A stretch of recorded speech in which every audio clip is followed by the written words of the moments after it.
do this. Let's record. Ladies and gentlemen, welcome to Renegade Reviews. These are your books for a new comic book day of Wednesday, the 4th of July. Happy 4th of July, everybody, as you listen to this the day after. Hope everybody had a great day. Yeah. All right, let's start off with Boom. Chief, you read a book from Boom? I did read. This week was kind of a light week for Boom, it seemed like, because there was, like I said, we were talking earlier, there was a coloring book out, Dark Crystal coloring book, which was really cool, but I mean, I can't really review that. Page 1 was a Skeksis, page 2 was Agra. Exactly. No, it was, but this week, like, there was some stuff out, like, what was the name of that? Let me see.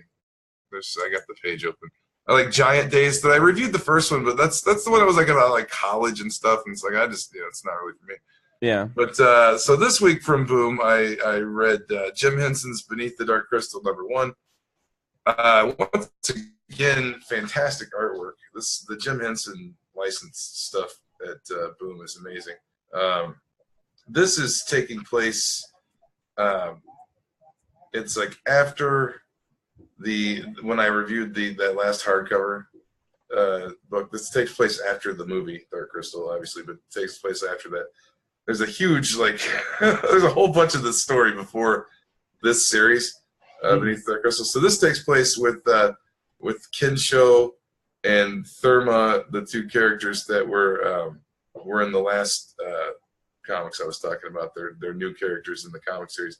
Okay. And this one's more or less about them becoming like the world is they found out this other world, this fire kingdom. It reminds me a little bit of Adventure Time with the fire kingdom that they have, and it's like a kingdom of fire, and these like fire people live there, and the two worlds are connected by the Dark Crystal. Like the world of the Gelfling is connected to this other world, like dimensionally, I assume. But the Gelfling have had to choose because the original characters, Jin and Kira, I think they're called, from the movie, are missing. They're somewhere else. I'm not sure where they are. But this guy, Kensho, this new character, is picked to become the new leader of the Gelfling society. And the girl that he loves from this other kingdom is being crowned the queen of her society, and they're trying to both rebuild these worlds. And the Gelfling are like freaked out because they have no leader, and so they have to pick this Kensho guy to lead them because he's the Lightborn or something like that. Right. And so it's kind of dealing with the two worlds and how they want to be together, but they're kind of separated by the responsibilities to their respective kingdoms. The first issue is just kind of setting everything up once again. I'm assuming we'll find out where the original characters are at some point. Agra is in this, by the way, as you mentioned earlier. But yeah, pretty good. Man, like I said, the artwork is fantastic on all this Jim Henson stuff from Boom. And let me get I forgot to get let me get the credits going here. I'm ill prepared. I don't know why these tabs shut down on me, but Adam Smith and Alexandria Huntington. But this is one of 12. Oh, good. So a 12-issue miniseries. Yeah, 12-issue series. Let's see. I got the credits here now. The cover artists were main covers Benjamin Dewey, subscription cover David Peterson, incentive cover C, Ramon K. Perez, excuse me, incentive cover D, Dave McKean, letterer Jim Campbell, and as I said before, Adam Smith, writer, artist Alexandria Huntington. Alexandria Huntington is awesome, by the way. I love the way that they make this world. It kind of look like the Henson puppetry. They kind of make it look like this artwork really fits the Dark Crystal. So I dug that. That's the only book I read this week. I did check out the coloring book, and it is cool. So if you're into coloring Jim Henson's Dark Crystal characters, I guess some people might be. Then nothing wrong with that. No, it's all good. But yeah, I dug it, man. It might be up there in my top books of the week, actually. But we'll get to the final pick of the week when we get down to the end. All right. So moving on to IDW, you also got some stuff to IDW. Yes, I did. I this week I got the list open here. I read this is the Joe Hill character, the Cape. This one is written by I don't know how many issues this is going to be. I don't know if it's an ongoing. It just says issue 1 on it. But this is the character, the Cape. It's he's kind of a antisocial, possibly dangerous, murderous superhero. But this one's written by Jason Chiaramella. I hope I'm saying that right. I'm terrible with comic book writer names. Zach Howard and Nelson Daniel. But I guess it's cover artist, and the regular artist is Zach Howard. But yeah, this one's it's pretty weird. This is supposed to cover there's an original Cape one-shot, I guess, that tells the story of this dude called the Cape, and it's a guy that's got superpowers, and he wears like a little kid's towel cape around his neck. But it's really dark. It's like a really dark, weird story. I haven't read the original The Cape. I just saw this was starting a new arc of this character, so it's a #1 issue. Right. So I jumped into it because, like I said, we're trying to catch up with IDW. But it's pretty cool, and the artwork is pretty awesome. It reminds me a little bit of old EC, horror artwork. Just a little bit. The way it's that's really finely detailed, like little hatching and dots and stuff. Right. But I dig the artwork. But it's pretty cool. It's supposed to cover the 3 days that this guy was missing in the original, all the stuff leading up to this. And this is covers it. He disappeared for 3 days to figure out his new powers, and this is telling the story of where he was while he was doing that. I'd like to go back and read the original because it kind of intrigued me about this guy. He can fly because it shows him flying in the beginning. Right. I'm not sure what else he could do because this is supposed to be when he's just figuring that out. And it's the first issue, so he meets up with these people at a place that he flies to this place to figure his abilities out or whatever, and he's kind of freaked out. I assume he did something crazy in the last story, and he's getting away, and he goes to this cabin in the woods where I guess his dad used to take him with his brother, and there's people there. He hasn't been there in a decade or whatever. And there's people there getting ready to go LARP. They're LARPers, and they're all camping out in this cabin, and he comes there and they invite him to join them and stuff. So I guess he's gonna LARP in the next issue with these people. But in the middle of the night, he has this weird dream where he's talking about how he's apologizing to somebody that he killed, apparently, and the people that he's hanging with heard him in the middle of the night talking about this in his sleep. So then that's where it ends.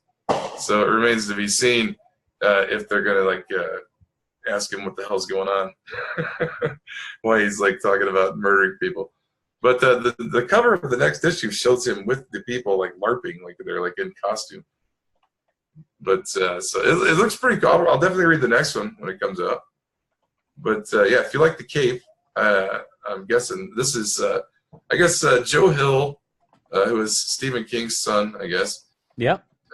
He created this character with this guy Jason Chiaramella, I guess, and he wrote the first one shot or something, and then there's been a couple of series with this character, I guess, and this is just the newest one. It's starting issue, which just came out on the 4th of July, actually. And but yeah, I dug it, man. I kind of dig the artwork. It's like a dark. It's like a darker look at a superhero, like a capes and tights type superhero, but a really dark one, weird. Right. And low budget, he just wears a cape, like a little kid's cape. And he's really strange. But yeah, it's pretty good. I dug it. And Yeah, I'm looking besides at the that artwork one? now. Yeah, I'm looking at the artwork now. It's really, really good. Yeah, I dug that one, and then I also read Judge Dredd Under Siege #2 is out this week. So, and that's when you actually get to start from the beginning, which is always good. Yeah, this was I reviewed the last one, the last issue. This one, they're still in the building. We're getting to know like the different people that live in this building, and we find out that this mayor that Dredd considers a criminal and would normally like blast him. We're finding out that he's actually a good dude. That's like one of the few people that stood up for the Patrick Swayze block, like this poor block in Mega City 1. And but the mutants are still breaking through. Mm-hmm. And so this guy, I'm trying to, I'm scrolling down here and find the guy here. Give me 1 second.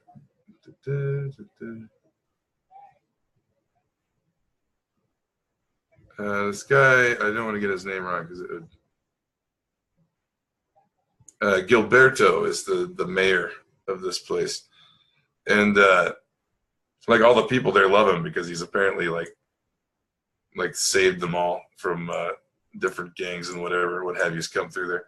Right. And he said a lot of these people have signed up for this thing because they're losing their jobs. They signed up for this kidney donation thing. It's like a company that you can sell your kidney to. And if you sign up your whole family, you get like a monthly income. But once a year, one of your family members has to give up a kidney. And it's in this mall. And the mutant, it's flashing back to this story of how this guy Gilberto became the mayor of this block. And like what he did, he actually went into they took this girl's brother, like little brother, for the kidney operation. It's called Kidney Hut. And they take the little brother and so this Gilberto guy breaks in there and they get the brother back and they destroy all the records. And then he tells them like, after this we're all criminals. That's where they're all going to be considered criminals after we do this. So that's kind of why he's a criminal, and he also kind of protects this block. And he's kind of he's got a reputation. Somebody's getting down. Somebody's screaming outside. I don't know why. But Dredd's this Gilberto guy takes him to the old shopping mall that's kind of run down. It's not operational anymore, but it's got generators in it. So they lead the mutants to this place where they can see above them where they're breaking in. Uh-huh. And to take them on. And this series has still got a ways to go. I mean, it's just already just right away into a war with mutants. And but Dredd's kind of, I guess, rethinking his. I don't know. I would think something like this experience would kind of change Judge Dredd's character a little bit, right? Because he's forced to look at everything as there's circumstances that people do things, and like to him the law is cut and dry, and in this case to survive he's forced to work with criminals. So his opinion on that can't be so cut and dry anymore, because by all his normal behavior he should just shoot this Gilberto guy and execute him right there. But he's working with them to get out of this, because these mutant guys are just like breaking through the ceiling and coming in and attacking. And they're not sure. I don't think they're sure yet how they're getting into the Mega City 1, but they are.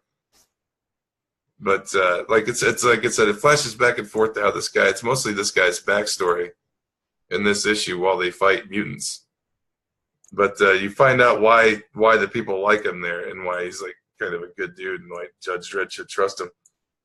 But pretty good. Continuing on the series. Good. I forget how many issues this is. Let me make sure. I thought it was. Is it 6? I'm not positive. It's issue 2. I don't think it says if it's of anything. No, I'm not sure how many issues this is. I'm sure since it's got like the subtitle Under Siege, it's probably like a mini series. But I dug that one, and I think I got one more. I read Low Lives from IDW, which is let's open it up now. It's by Brian Buccellato and Alexis Sintinek. I'm butchering their names. I'm never good. It seems like comic creators have the weirdest names sometimes that I can never pronounce right. But Low Lives is this is a number. It's the first issue.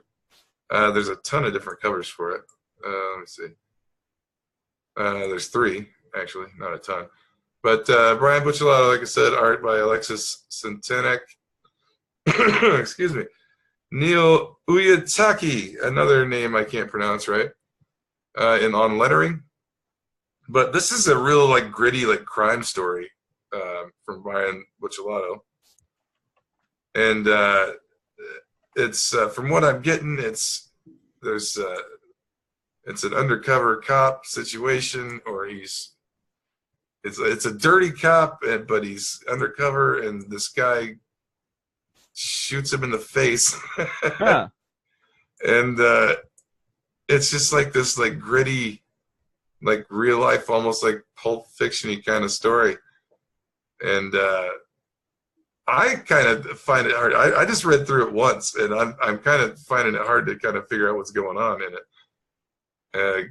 Dude gets shot, and then it kind of, the guy gets out and like walks away from the car that shot him, and then it flashes back to 2 days ago, and I'm guessing this is where the story is going to actually start. And like this is like they're showing us the end, like Memento or something.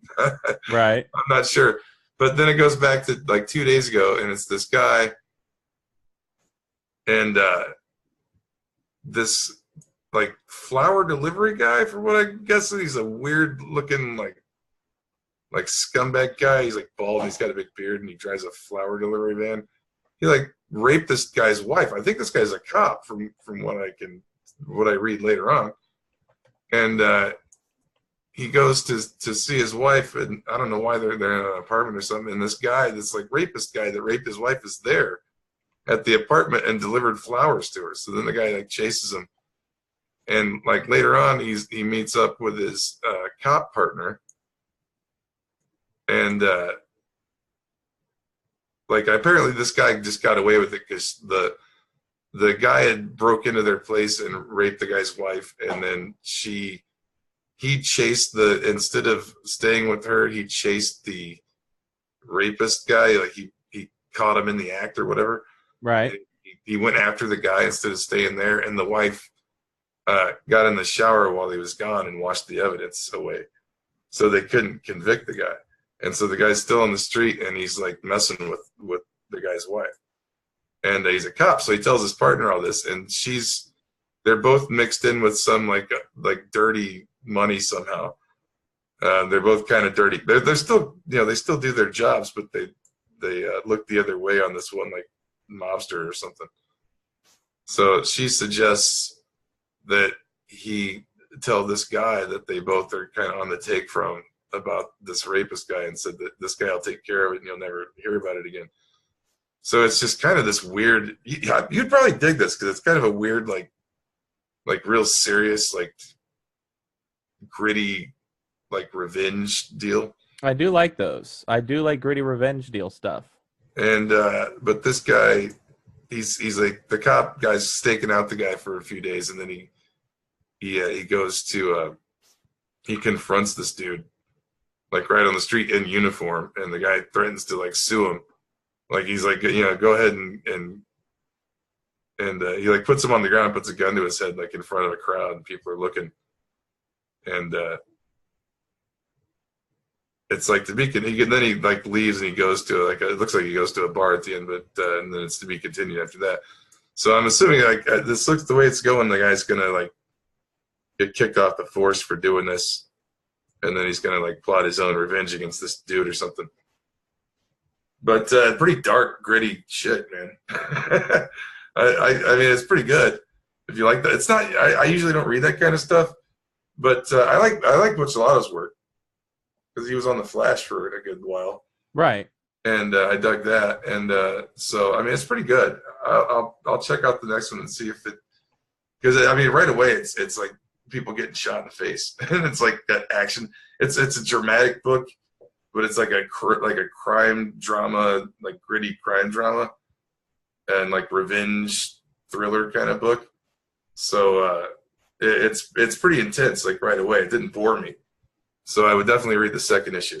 But yeah, I like Butch Lotto's work on a lot of stuff that he's done. It's escaping me. I've read other stuff besides the Flash that he's done that I dug. But I dug Low Lives. I will end with that.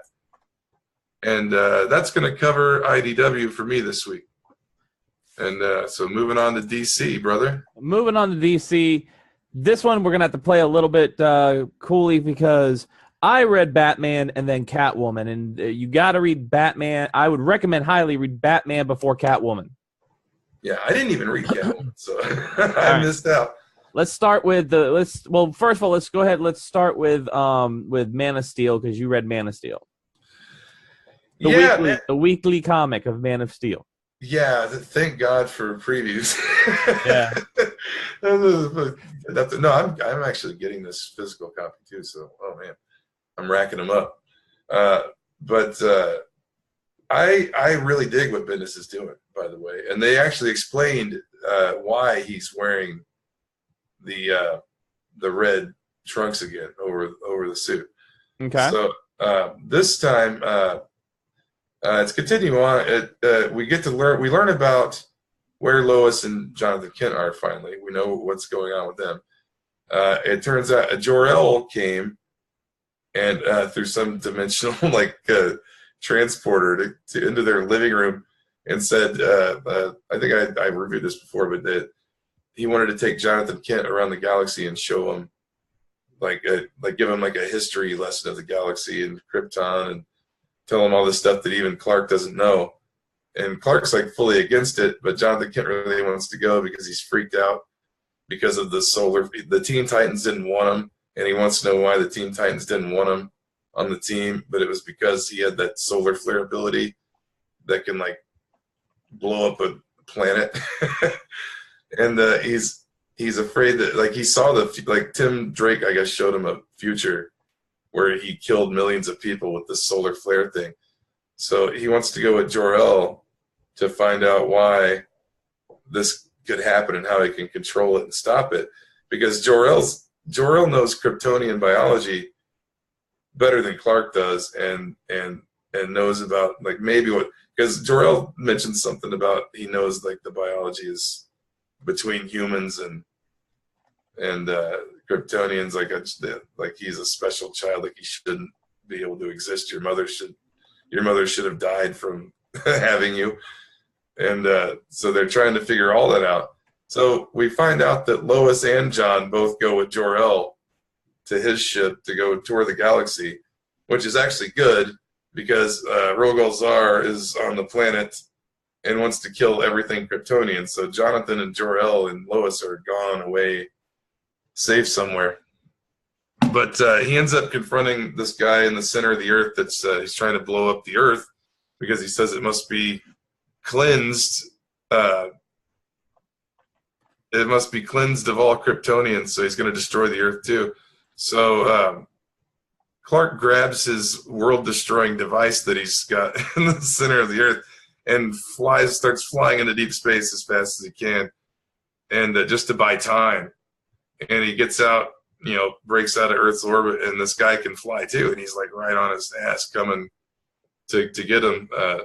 But it ends up that Supergirl actually intercepts him, and it actually hurts Superman's ego because Supergirl intercepts him and puts him in hits him with the Phantom Zone projector as he's coming after Clark. And then Clark says something about it, it kind of bruises his ego that Kara got is the one that put him in the Phantom Zone. But then Clark just says, you can't throw all of your problems into the Phantom Zone, and she's like, please, the council would have thrown him in there for he admits to destroying Krypton, and not on top of that, he just destroyed Kandor.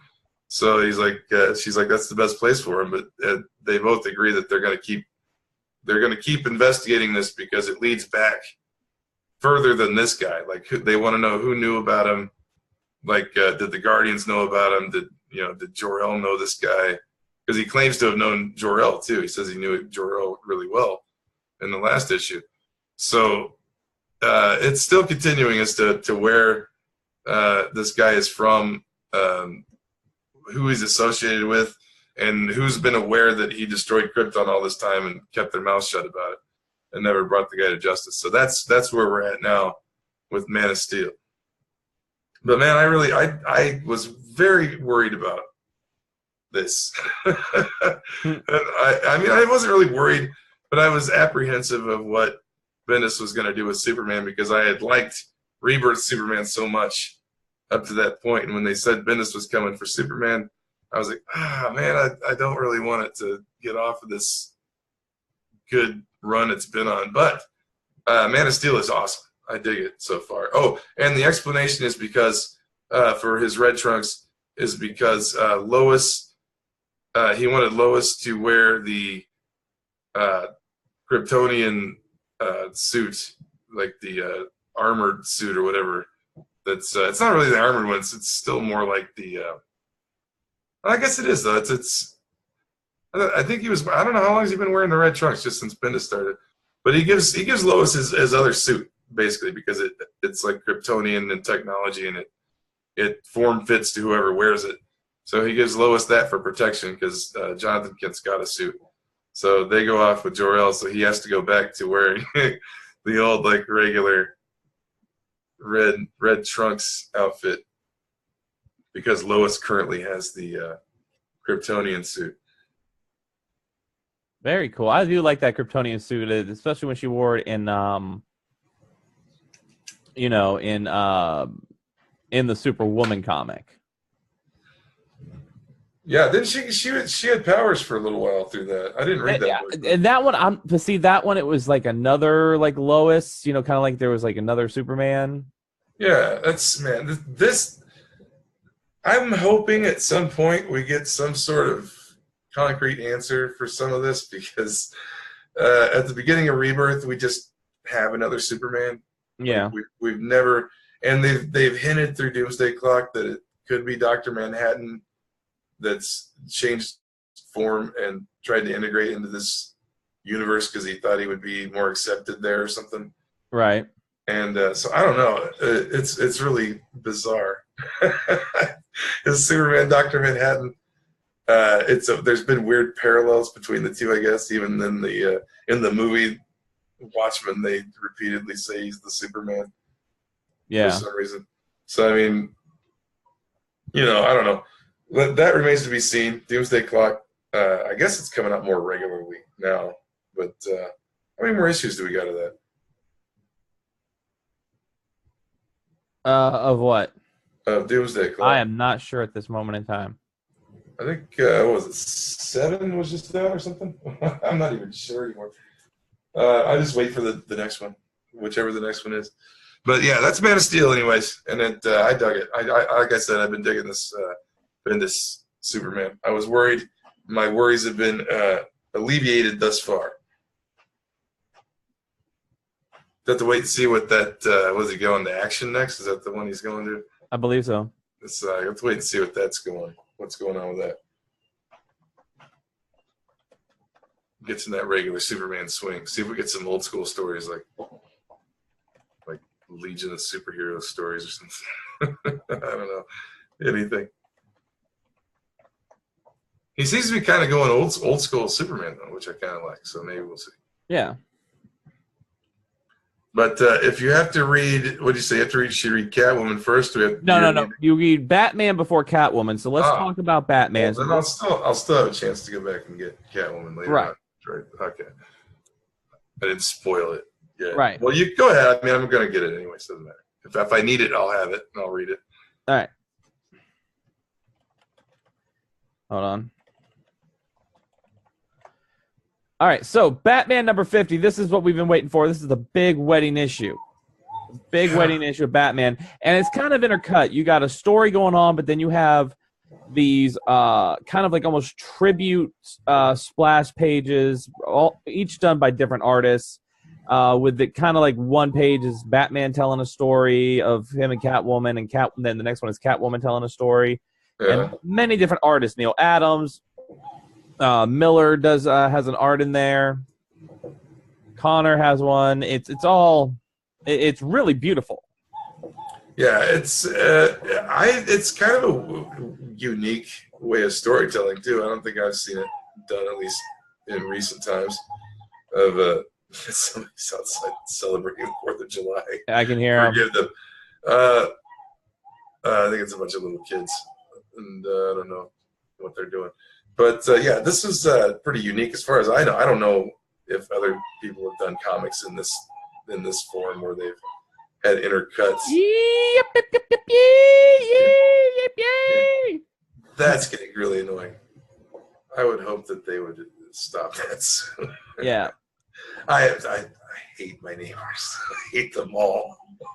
I am the nicest person. I watch this block all the time. I've saved so many of these people's stuff and houses and stuff from running people off that are just parked outside checking out houses and stuff. Right.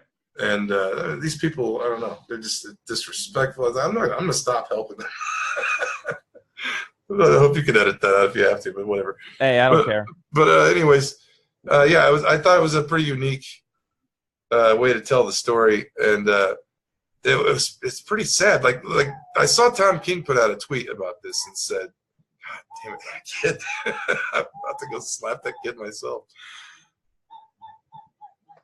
Are you kidding me? I swear, every time we record, these people come out and do this. I think they do it. They think they hate me and they do it on purpose. And they're just, let me try and maybe I'll put this thing down. Maybe that'll help block some sound. But Tom King put out a tweet, anyways, that like explaining that this isn't the end of this. This is going to be hashed out in the future and what's coming. I'm assuming you got a bunch of hate for the way this turned out. Yeah. From the buildup and the importance of all those one shots and wait, I don't want to spoil it. I mean, I'm sure people have probably read it by now, but I mean, you can spoil it if you want. But nah. It is a little bit anticlimactic. I'll give it that. But I think it was going for something. I think Tom King was going for something artistic there that you can kind of and no, like it's not just going to end. Obviously, it's not just going to go on next week. Batman fights the Riddler. They're going to eventually sort this out. They're not just going to end it this way. Right. The way it's ended. But I thought it was pretty good. I wasn't expecting it to have all those intercuts in it. It was a pretty big issue, really. The two things that I really enjoyed in this book, and they were sometimes they're so minute, but they're so huge of an impact, is one where Alfred says that Bruce looks so much like his father in the suit. Yeah. You know. Well, Bruce says it, and then Alfred's like, "Yeah, you do."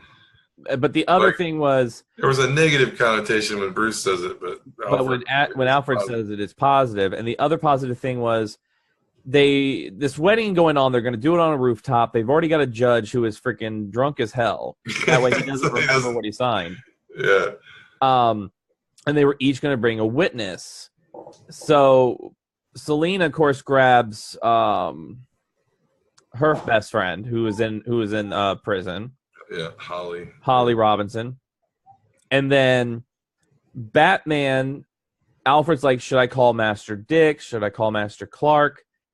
And Bruce says, actually, I would like it to be you. And there's those two panels, one where they kind of look at each other, and then they hug. And that, to me, those two little panels summed up the entire relationship of Alfred and Bruce Wayne to like the perfect, like it just summed it up so perfectly in those two little panels.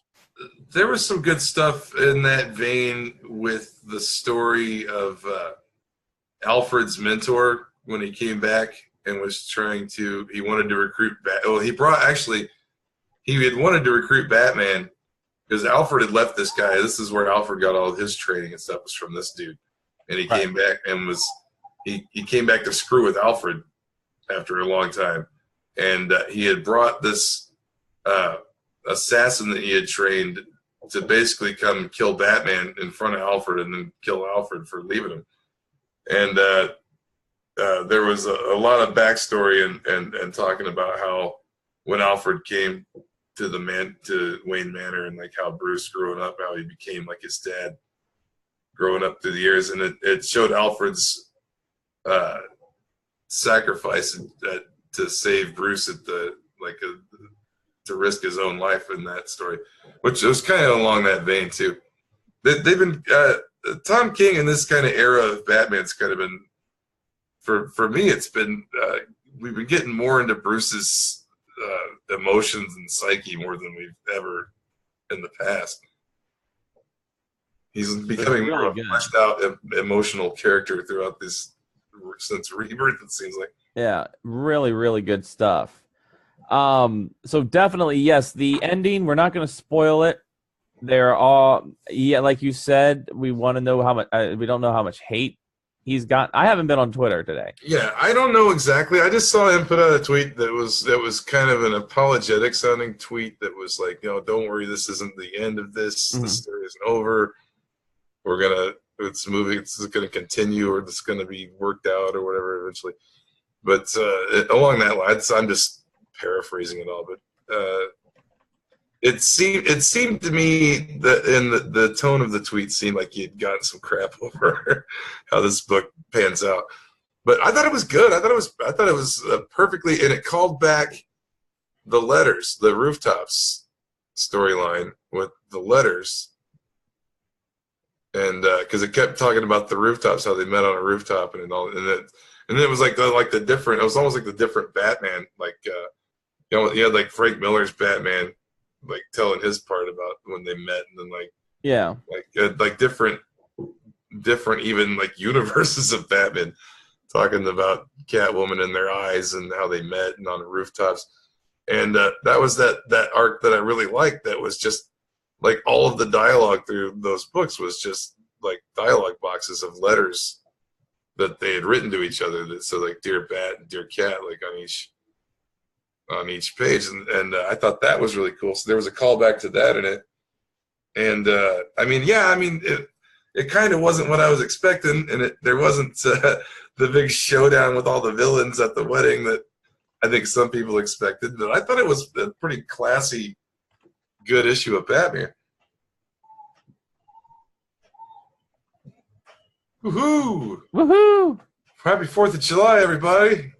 Everybody's celebrating around me, obviously. I can't tell. Some of those are... Earlier today, I thought I heard gunshot. I thought I heard a machine gun. Mm. I was hearing them all last night in GTA. I was hearing machine guns like all night.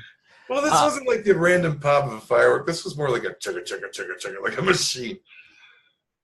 All right. So, and with Catwoman, this story, first of all, beautiful artwork in this story. Let me pull up the credits here. Yeah, I used to get Catwoman pulled. I don't know why I don't anymore. That's back when I did a purge a while back. I got rid of that book. Well, remember, this is a brand new series of Catwoman, which I have every issue of the last. Excuse me. Yeah, I missed the last few of them, but I had most of them. I have most of those. I read because I like the Black Diamond storyline and all that stuff. Yeah, but here's why I like this one. First of all, Joelle Jones is doing both the story and the art. Yeah. Joelle Jones was the artist behind the issues of Tom King's Batman where they went to find Talia after he proposed to Selina. Oh yeah. Those are pretty awesome. So she does the art and the story on this. So Selina is there's an imposter Catwoman. There's an imposter Catwoman that has killed cops and stolen things. And, of course, everybody knows that Selina Kyle is Catwoman. It's public knowledge. So the cops are after Selina Kyle for this copycat Catwoman. She ends up getting her Catwoman suit by some means. I'm not going to tell you how or why she needed to get it.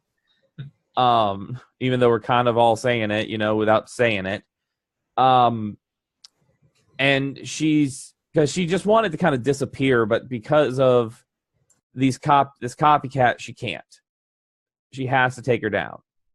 And these copycats work for a woman who has so much makeup on, she looks gorgeous, but it's all makeup and prosthetics. And really, it's almost like she's like without being red, she's almost like female Red Skull.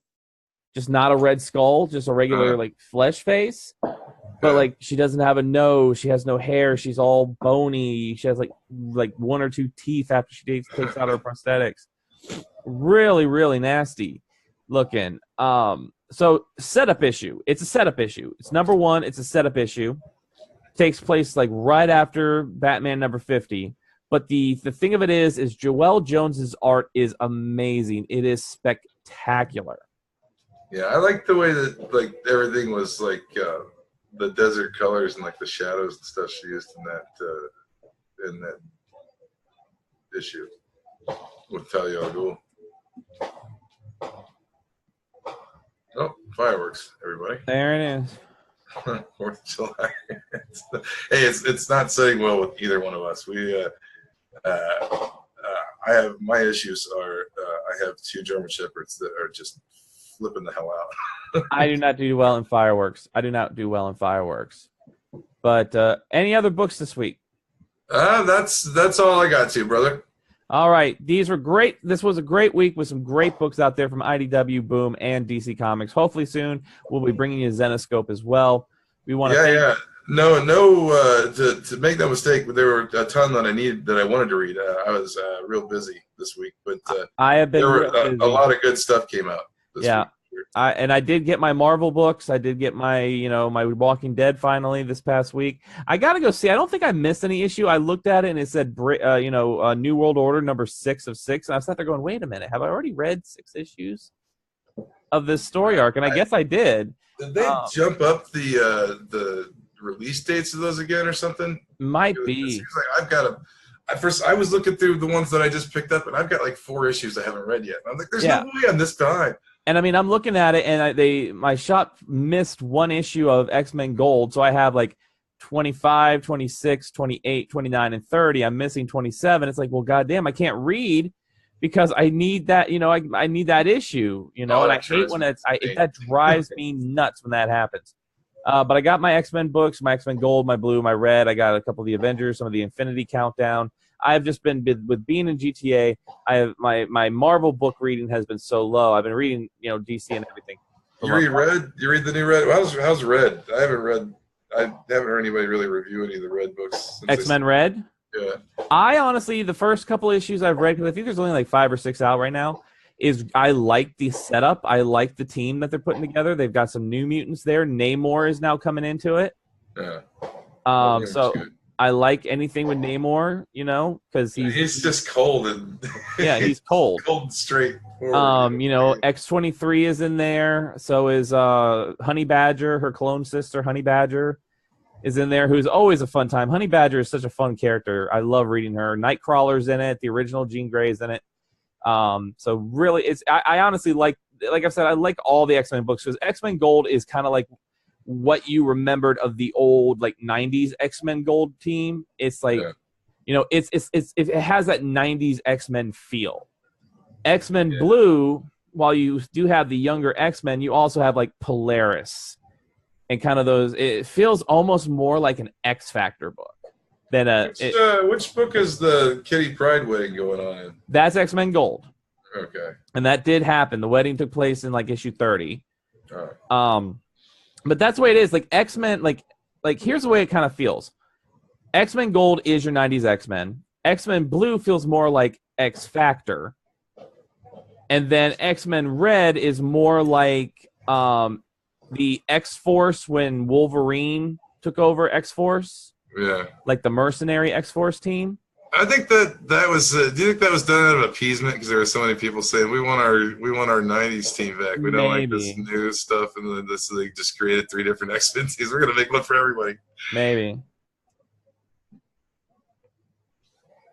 But those are your books for this week. Make sure you head out there, you get your comics, go buy some stuff at your shop, pick up some back issues like the really, really cool Superman's pal Jimmy Olsen book I got this past week, or the Daredevil Death of Elektra book. Go pick up something that you don't have, that you just don't have. Or the one that I just found, I can't remember when I even got this, but I got Uncanny X-Men 126, and I was going through some boxes, and I found it, and look at the cover on this thing. I love it. It's one of the coolest covers of an X-Men book. I have that book, and I have that one, and that one is, I love that cover. I love old school Wolverine, like the way old Wolverine used to look. This yellow suit. And if you want to follow us on social media, you can follow us at SpaceChief75 on Twitter, Nerd Rage Renegades on the Twitter. Make sure you follow our Twitch channel, Nerd Rage Renegades on Twitch, for all of our podcasts. Is up there now, on our way to episode 200 of the podcast, and of course all GTA roleplay and coming soon retro gaming play. Oh yeah, I'm setting that up. Coming soon. Also, Kingdom Hearts play. Yes. Xbox One and PS4 versions. Yes. Well, I think with that, what we'll probably do is I'll do it like one day I'll play a little bit, and then the next day you play a little bit, because we can't like simulcast. Yeah. But we'll. I figure I'll just do it at my own pace. You do it when you do it, and I'll do it that. when you're not on. So we'll be back next week with more comic reviews. So everybody, stay safe, stay classy, and go pick up your books. Good night, everybody.